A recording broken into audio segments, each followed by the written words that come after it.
Pagbasa mula sa aklat ni Propeta Oseas. Nang bata pa ang Israel, siya'y aking minahal, at tinawag ko ang aking anak mula sa Ehipto. Ngunit habang siya'y tinatawag ko, lalo naman siyang lumalayo. Lagi na lamang siyang naghahandog sa mga baal at nagsusunog ng insenso sa mga Diyos-Diyosan. Ako ang nagturo kay Efraim na lumakad. Inakay ko siya sa kanyang paghakbang. Ngunit hindi niya kinilala ang pag-aalaga ko sa kanya. Pinatnubayan ko siya ng buong pagmamalasakit at ng buong pagmamahal. Ang katulad ko'y isang nag-aalis ng busal sa kanilang bibig, at yumuko ako upang sila'y mapakain. Hindi ito kayang gawin ng puso ko, kahabagan ko'y nananaig. Hindi ko ipadarama ang bigat ng aking puot. Hindi ko numuling sisirain ang Efraim. Sapagkat ako'y Diyos at hindi tao, ang banal na Diyos na nasa kalagitnaan ninyo, at hindi ako naparito upang kayo'y wasakin.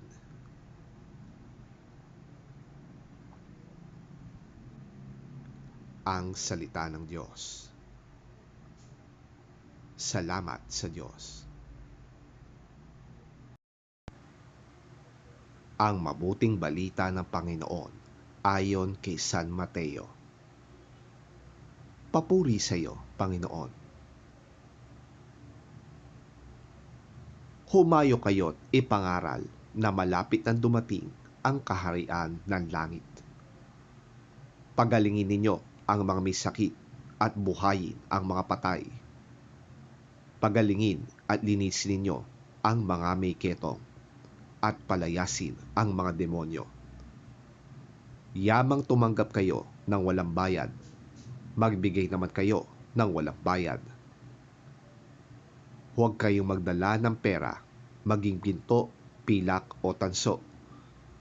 Sa inyong paglalakbay, huwag din kayong magbaon ng pagkain, bihisan, pampalit na sandalyas o tungkod, sapagkat ang manggagawa ay karapat-dapat na tumanggap ng mga bagay na kanyang ikabubuhay. Saan mang bayan o nayon kayo dumating, humanap kayo ng taong karapat-dapat pakituluyan, at kayo ay tumuloy sa bahay niya habang kayo'y nasa lugar na iyon. Pagpasok ninyo sa bahay, sabihin ninyo, maghari nawa ang kapayapaan sa bahay na ito. Kung karapat-dapat ang mga nakatira doon, panatilihin ninyo sa kanila ang inyong pagpapala. Ngunit kung hindi, bawiin ninyo yon.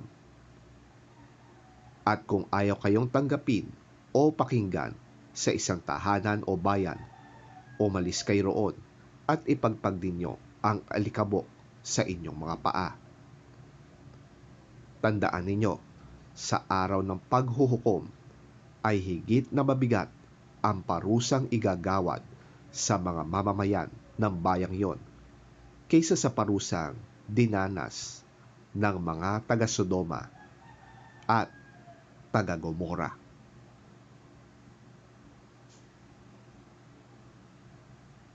Ang mabuting balita ng ating Panginoon.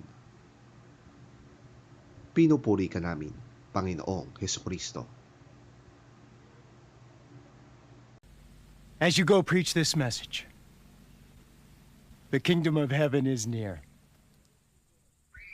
Heal the sick, raise the dead, cleanse those who have leprosy, drive out demons.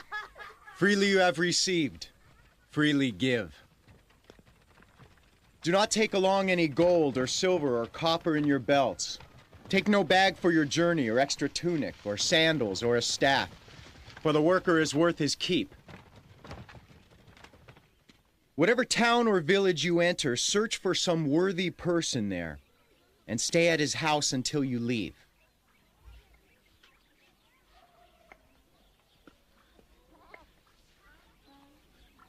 As you enter the home, give it your greeting. If the home is deserving, let your peace rest on it. If it is not, let your peace return to you.